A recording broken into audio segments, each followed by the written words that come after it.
The opening line hit me like a shot of cold brew on a Monday. We are formally dissolving the partnership. That single sheet of paper didn't just end a relationship, it ended a performance. My father, Richard Thorne, slid the document across the mahogany table like a deed to a kingdom I was being exiled from. My mother, Victoria, watched, her eyes mirroring the polished sheen of the silver cutlery. Across from me, my brother, Leo, leaned back, a smirk playing on his lips, a perfect picture of the favored heir. Inside the ornate, monogrammed envelope, there wasn't a check, a congratulations, or even a basic card. It was a legal notice, a formal, notarized disownment. I didn't yell. I didn't cry. I folded it once, twice, the crisp paper making a sound like a distant gunshot. I stood up, the chair scraping only slightly on the imported marble. They had meticulously written my exit. They had no clue they'd just signed the prologue to their own decline. Stay until the final word. You're about to see how the quiet ones actually play the long game. Growing up in the Thorne household, I figured out pretty fast that love was conditional and the interest rate was brutal. My father, a titan in commercial real estate, saw every interaction as a negotiation. My mother, Victoria, focused entirely on the optics, the glossy magazine cover, the perfect charity event. And Leo? He was the golden child, the seamless blend of arrogance and ambition. At the usual Thursday night executive dinners, I was always the footnote. Leo is already managing a 9-figure portfolio in Miami, my father would announce, his hand a heavy, possessive weight on my brother's shoulder. Then, with a practiced sigh of disappointment, he'd gesture my way. And this is Riley. She's still tinkering with computers up in Silicon Valley. The polite, dismissive nods from the guests were always the same. I became an expert at fading out, a ghost at my own table. Our dining room always smelled like old money and new judgment. The crystal sconces cast sharp, unforgiving light on the antique china. I used to stare at the warped reflections in my water glass, distorted, tiny versions of myself, while my father drilled Leo on quarterly earnings and my mother strategized about seating charts. I, meanwhile, worked the graveyard shift writing code for a small tech incubator in Mountain View, funding my advanced degree. The fluorescent lights were harsh, the coffee was burned, but the feedback was real. My worth wasn't tied to my last name. It was tied to clean, functional code. It was measurable. It was honest. One Friday, I flew home for a mandatory family function and walked into the study to find Leo on a conference call, my father listening intently. Riley, my father said, cutting his eyes to me, Leo was just saying you're basically selling your skill set for chump change. Get a real job. Leo hung up and gave me a lazy smile. It's a hustle, Dad. She's getting street cred. He made the phrase sound like an insult. I almost snapped. I wanted to tell him that I had already built a real business. Stocks don't lie, Riley. They don't care about your little apps. Remember that, my father barked. I stopped talking. I just started watching. I became a collector of proof. There was a moment, just one, when I thought things might change. When I won the West Coast Tech Innovation Grant for my research on supply chain optimization, I emailed them the press release, the official university letter, and waited. 6 hours later, my mother replied, "Sweetheart, fantastic news. Your father has a golf tournament tonight. We can post it to the family social account tomorrow morning." They never did. That night, I understood the Thorne family's core value. Attention was the only viable currency, and I was perpetually operating in the red. My place was the space between invisibility and undeniable proof. 2 days before the commencement ceremony, a text landed in the family group chat. A reservation link. The apex, of course. The same place for every staged family moment. The message was crisp, post-graduation dinner for Riley.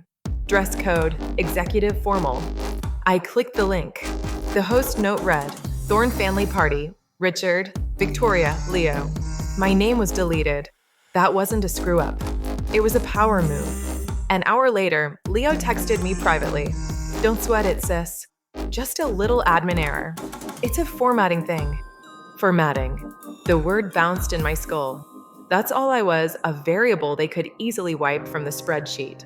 I sat at my desk, the San Francisco skyline flickering outside, a million missed opportunities. My inbox was glowing: venture capital inquiries, job offers, a notification about the lead speaker slot at the ceremony. None of it felt weighty because the people who were supposed to be my foundation were treating me like a bug in their code. I scrolled through old family photos, yachts, ski trips, galas. My father's practiced gravitas, my mother's immaculate poise, Leo's confident stance. And me, always partially obscured, half out of focus, always a step away from the center. The next morning, I got the email. My professor, Dr. Chin, had nominated me for the Future Disruptor in Logistics Award. Her note was simple: "This is your stage, Riley. Own it, but do it quietly." Quietly. That word felt like an anchor. I closed my laptop and took a breath. The morning light slicing through my blinds fell in razor-sharp lines. Everything around me was in order. My life wasn't disorganized. It was controlled, just not by them anymore. I smiled. It was the kind of smile you wear when the evidence is overwhelming. The night before the dinner, a classic Bay Area drizzle fell. Inside my apartment, the only sound was the rhythmic tapping of my mechanical keyboard. Every line of code, every document encrypted, was a quiet, necessary revolution. I kept records. Every pitch deck, every patent application, every line of the core AI for my project, Pathfinder. It was an optimization platform for high-volume delivery networks. Ethan handled the front end. Sophia managed the deployment. And I, the barista with a master's in quantitative analysis, wrote the algorithm that made it fly. The moment came at 3 a.m., powered by terrible coffee, when a simulation showed a 15% reduction in last-mile operational costs. I printed the result. Proof. By the time the university's business showcase rolled around, Pathfinder was a polished product. My father, Richard Thorne, was an official no-show. "Don't sell the dream," Dr. Chin told me before I went on stage. "Sell the numbers. Let the data do the talking." The applause was a polite rumble that quickly escalated into a genuine roar. Standing near the back was a sharp-looking woman in a charcoal suit, Alara Vance, the COO of Global Trans Logistics, a powerhouse that makes the Thorne family look like a local vendor. She approached me afterward, her tone business, her interest electric.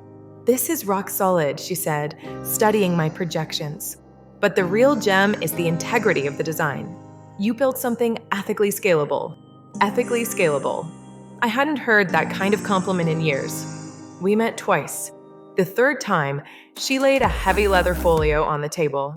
Inside was a definitive letter of intent. Global Trans wanted to acquire Pathfinder for a whopping $8.9 million, plus a senior director position for me, post-grad. I didn't sign immediately. I audited every clause. I needed to ensure the system, built from my quiet resistance, would remain whole. When I finally put my name on the dotted line, it wasn't a feeling of victory. It was a feeling of balance. I started building my own archive. Encrypted folders, transaction records, licensing agreements, the kind of paper trail that doesn't just narrate a story, it seals it in concrete. The night the final transfer confirmation landed in my bank account, I printed the receipt. The paper sliding out of the printer sounded cleaner than any standing ovation. That's when I finally opened the family group chat. My mother's latest message was a photo of Leo shaking hands with a politician. Caption: "Beyond proud of our Leo." I typed one word: confirmed. No explanation. I cleaned my apartment, a ritual before any major event. Order, symmetry, precision. My offer letter, my degree folder, and underneath them, the original printout of the disownment letter. Midnight came. I closed my laptop, watched the city's lights bleed across the glass. I didn't dress for them. I dressed for the record. A sharp, custom-fitted suit, hair pulled back. The kind of look that doesn't ask for attention, it demands it. I aligned my coffee mug with the edge of the desk, 1 inch, perfect. Order. Proof. I locked the door and walked into the damp Chicago morning. In the reflection of a passing limo, I saw a woman I finally recognized, calm, composed, lethal. When I reached the apex, I stopped at the frosted glass doors. I could see the glow of their table, my mother's flawless posture, the predatory tilt of Leo's head as he scrolled his phone. The hostess recognized me, though she glanced down at her book with a tiny flicker of confusion. "Thorn party?" she asked. "Yes," I said. "They're expecting me." The air inside smelled of imported truffle oil and generational entitlement. They were already at the corner table. My mother waved, a grand gesture. Leo gave me his lazy grin. "Riley, darling," my mother said, her voice saccharine. "We have something special for you to start your new chapter." A server placed the heavy, white envelope by my setting. My father cleared his throat, the sound of rehearsed thunder. "It's time we all get a clean slate," he announced. I opened the envelope. The paper was heavy, embossed, legal grade. "We, the undersigned, hereby sever all financial and familial ties with Riley Thorne, effective immediately." I folded it neatly, placed it next to my coffee cup. "Thank you," I said. My tone was utterly neutral. Leo scoffed. "You're thanking us?" I met his eye. The tension in the air was so thick you could cut it with a knife. My father gripped his napkin. My mother's smile was frozen. "Riley, don't make this more dramatic than it needs to be," my mother whispered, trying to regain control. I reached into my handbag. I pulled out a sleek, gray folder, the exact shade of the Laura Vance's power suit. I laid it on the table, opened it, and rotated it toward them. The Global Trans Logistics letterhead was massive, gleaming under the chandelier. Beneath it, my title, Senior Director, Strategic Data Operations. Pathfinder Integration Lead. Leo snatched the papers, his eyes scanning quickly. "This is your company?" "I built it." "Then I sold it," I replied, still quiet, still standing. "The acquisition closed last week." My mother finally lost her poise. "We had no idea." "I know," I said. Leo's phone lay forgotten. My father reached for his wine, and I saw the barest tremor in his hand as the glass stem hit the table. I didn't raise my voice. I didn't even crack a smile. I simply pushed their disownment letter back across the table. "You can keep this," I said. I already signed my own release. The irony was beautiful, perfectly timed. As I turned, I heard Leo mumble something that sounded like, "No way." I walked out of the apex, the soft piano music struggling to fill the silence I left behind. On the street, the night air was sharp, smelling of wet asphalt and genuine freedom. My phone buzzed. A notification from the press wire. Global Trans had announced the deal. Proof. Timestamped. Undeniable. The letter in my hand was just paper now. They gave me their silence years ago. Tonight, I returned it, perfected.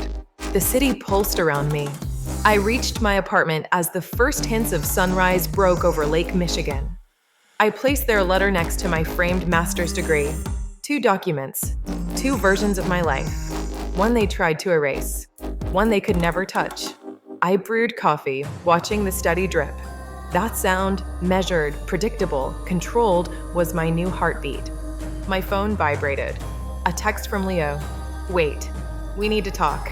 We didn't mean it like that. I looked at the message, the blinking cursor. Then I set the phone face down. Some conversations aren't meant to be continued. They're meant to be finalized.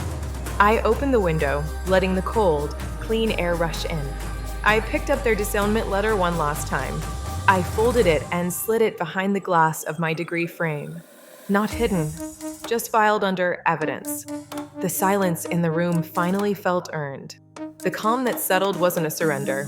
It was the victory lap. They wrote me out of their family. I became the footnote they'll be paying attention to forever. If you've ever been the invisible one, the one everyone underestimated, remember this. Silence isn't weakness. It's leverage. And the endgame is always won by the person who knows when to stop talking and start executing.